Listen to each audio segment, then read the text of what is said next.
and it's going to be a live hack simulation.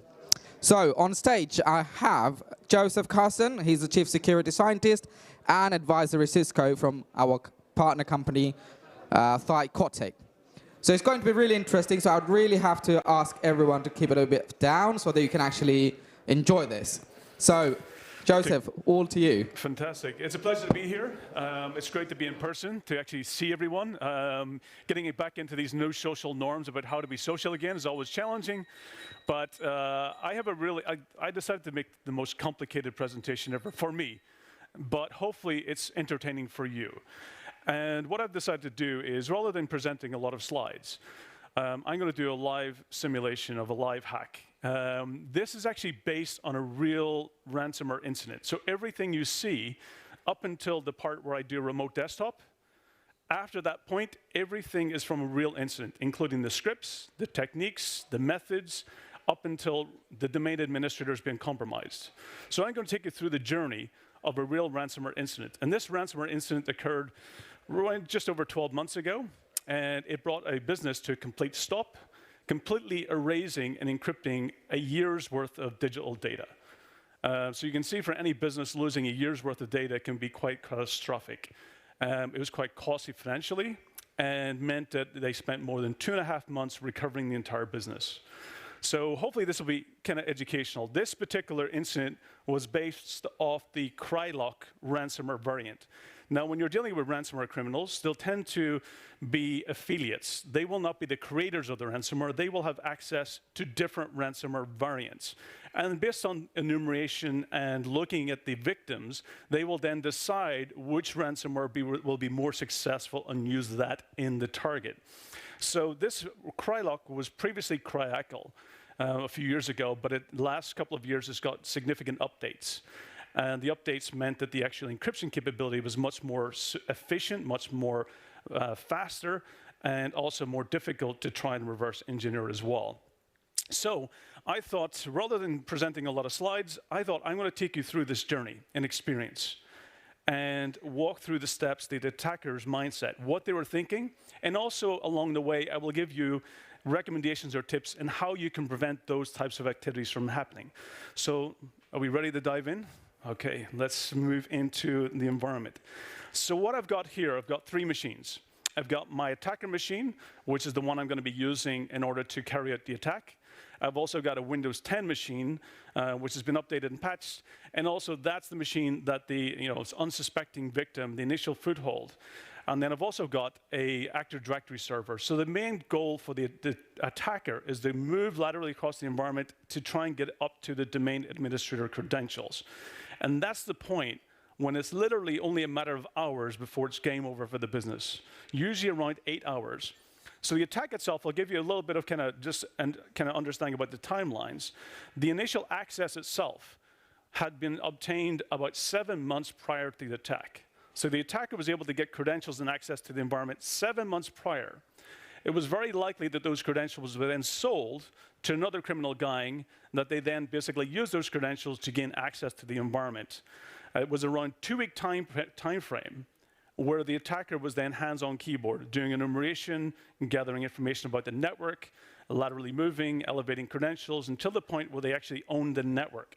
Once they owned the network, it was about 8 hours before they then deployed the Crylock variant of the ransomware, and encrypting everything. From the production servers right through to the backup servers, because the backup servers were online and available using the same credentials as the production system.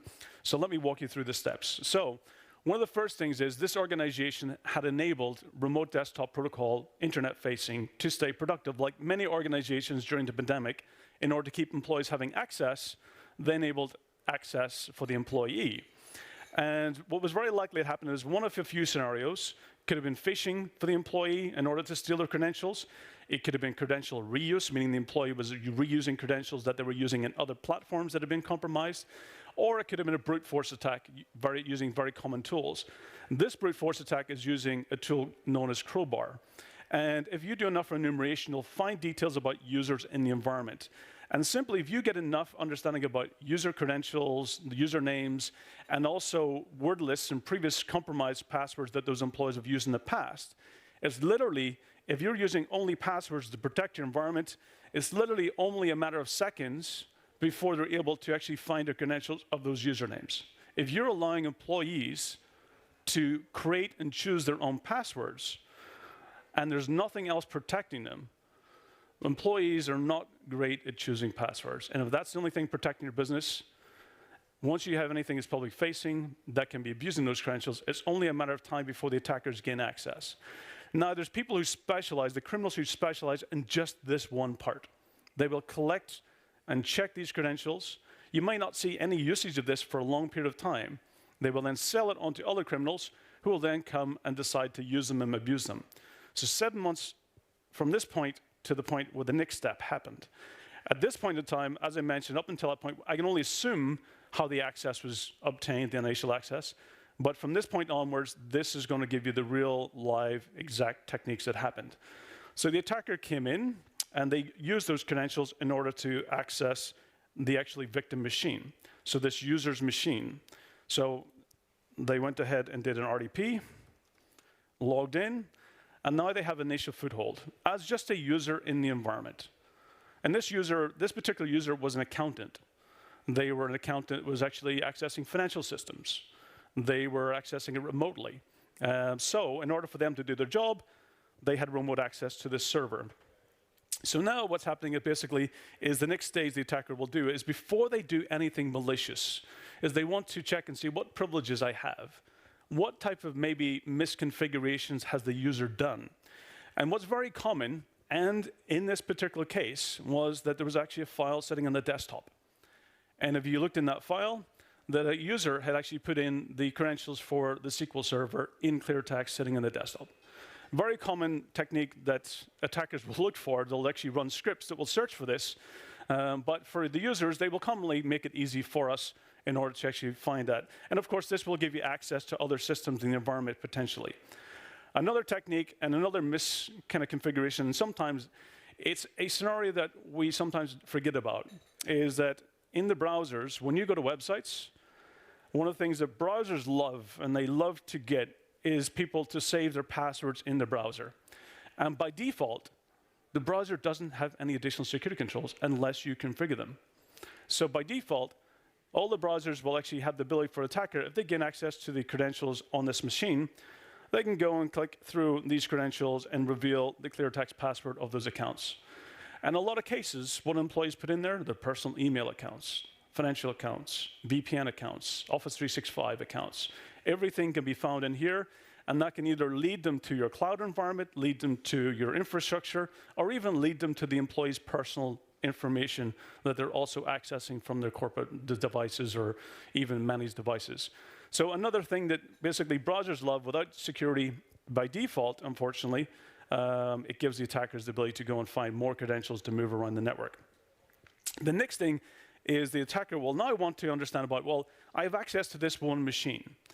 I might be a low-level user. I might simply be just, let's say, a domain user and a standard user on this device. But what the attacker wants to be able to do is elevate up to privileges. They want to move to the next level.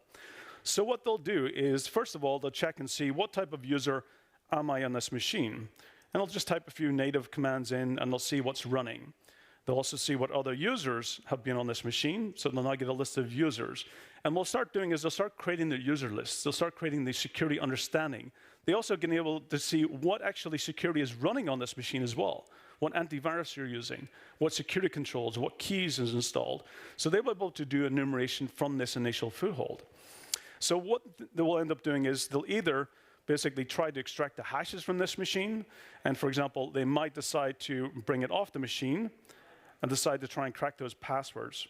So in order to gain that persistent access to the machine, because at this point in time, that user, if they change their password, the access is gone. And what they want to be able to do is create a persistent backdoor so they can return as much as possible. And some of that might be, for example, taking the hashes off the machine, such as you see here, a typical Windows hash, and simply, but if this is, again, a weak credential, with only basically using tools like Hashcat, taking that hash, and understanding that the word lists out there that are available, and also knowing reused passwords, simply, it's only a matter of time before a machine will be able to crack it. And again, they only need to crack one. You might have very complicated passwords in the environment, but you only need to crack one weak credential. So in this case, we've been able to actually gain access and get the local administrator account from this machine. The next thing, they still might only have local access. They might want to move up to local administrator right. And one technique of doing that is being able to use tools like Responder. So Responder has the capability of responding to the LLMNR responses or net bias responses. So many of you in your environments, that means that if you ever access a network share in the environment, it will actually send out basically a broadcast saying, where is this network share?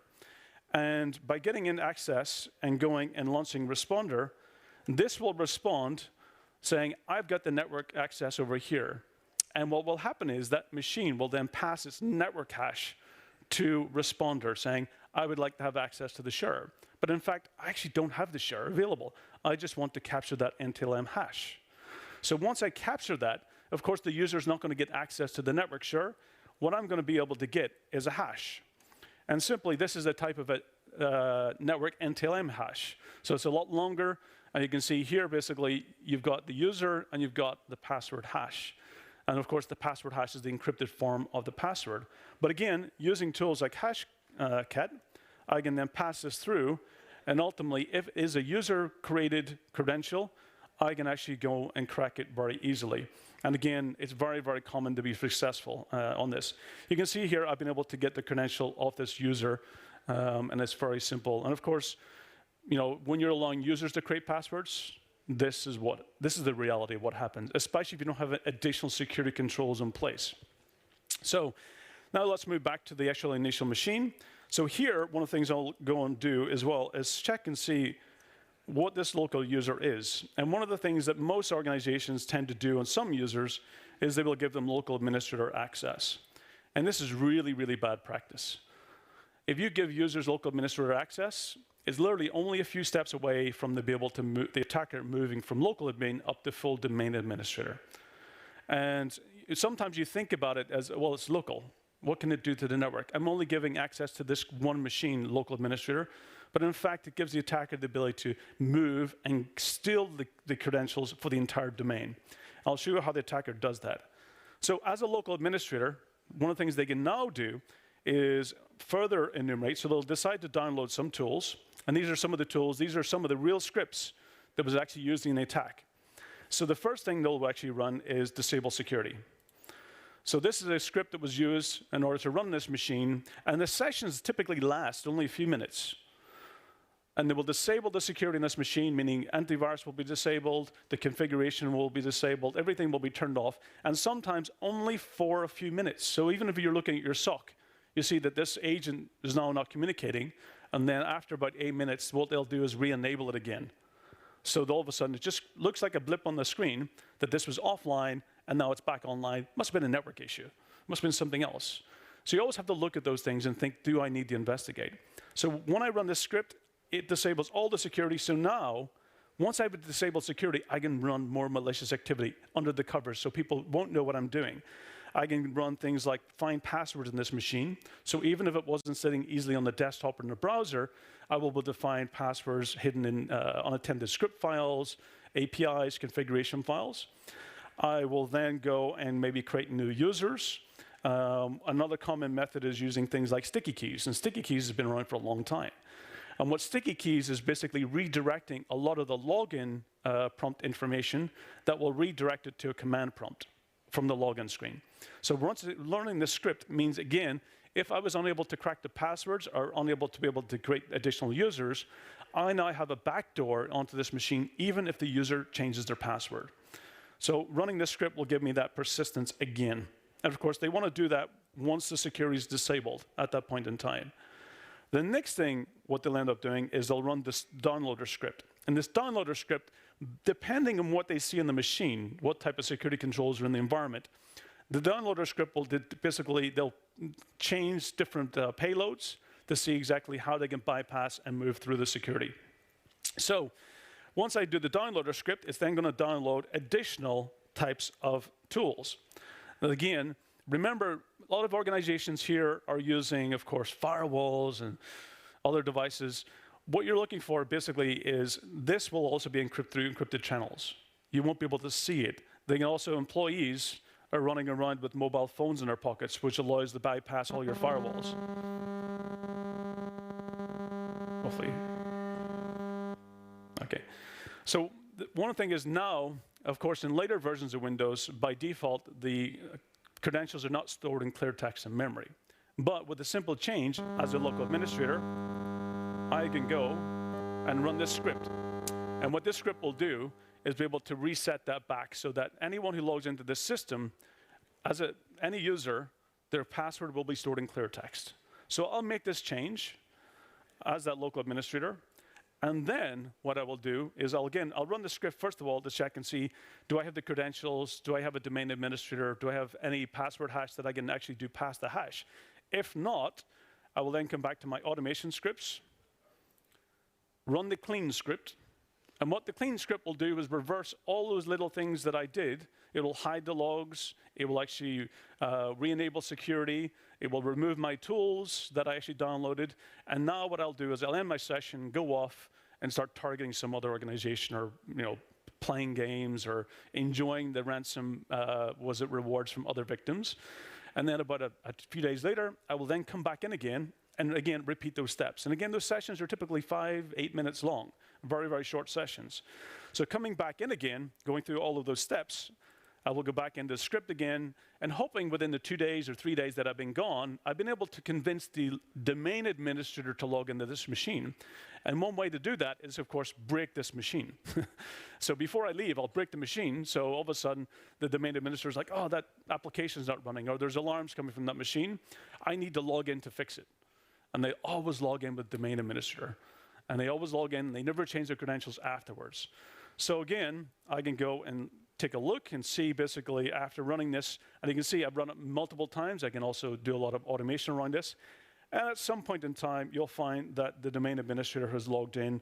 And now, after making those simple changes that many people don't look for, I've now got the domain administrator credentials in clear text. And this is the point. It's hours before it's game over for you. Once this happens, they will then go and enumerate the environment.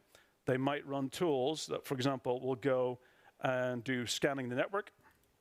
Most of this they typically do with scripts. But in this particular incident, they actually use network scanner. So they actually use the interface tool in order to scan the network, because they were able to see that the actually victim was not proactively monitoring those types of activities. So they knew that they can get away with running these tools in the environment. And of course, I can start scanning the network, and it's not going to start looking for everything that I can actually use. It'll look for the backup servers, your ERP systems, your end users, your partner systems, your financial systems. It's going to go through and look for all of those.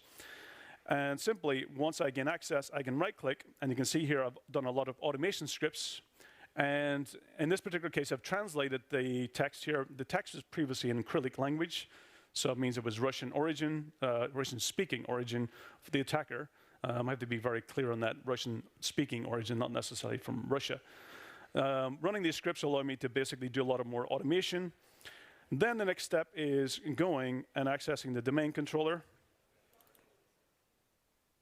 with the credentials that we were able to get through Mimikatz. I now have full access to domain controller, and then I will scan the network and then deploy my ransomware kit to all of those machines, really taking out the environment and locking these systems. And you can see here, even if I go to tools, I can also create my own domain administrator accounts in the Active Directory, which is here done in my Rogue One alias.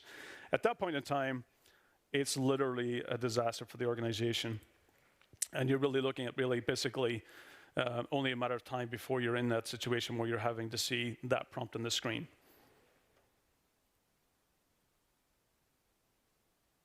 And one of the things, as I mentioned, they create those backdoors. So if I go to basically later, if I want to get access or give access to another criminal, simply by going to the login prompt and creating those sticky keys, by clicking the ease of access button, I now have a full anti-authority system access to go and create my user and regain access to this environment. So this is the types of access that attackers will use. And going into some of my tips on how you can actually prevent all of these from happening. How can you make it more difficult? Our job is to make it as difficult as possible, forcing the attackers to create more noise, to take more risk. The more risk they take, the more chance you have at detection. So good education and hygiene. Backup and test your backups. Be incident response ready. Not just have a plan, but test that plan. And make sure your backup is offline and you have segregated backups as well. Having least privilege, meaning that your users are not logging in as administrators in the systems. You should be using elevation on demand. Any user-created password should be accompanied with an additional security control, such as multi-factor authentication, additional controls, push notification. Just make it a little bit more difficult. Use privileged access management, so people are not using credentials basically to log into systems all the time that are privileged. Those passwords get rotated after use. If that password was rotated after the domain administrator logging in, I would have not been able to actually go and log into the domain controller with that same hash or password. Make sure the rotations of passwords are frequent and after every use. Application control.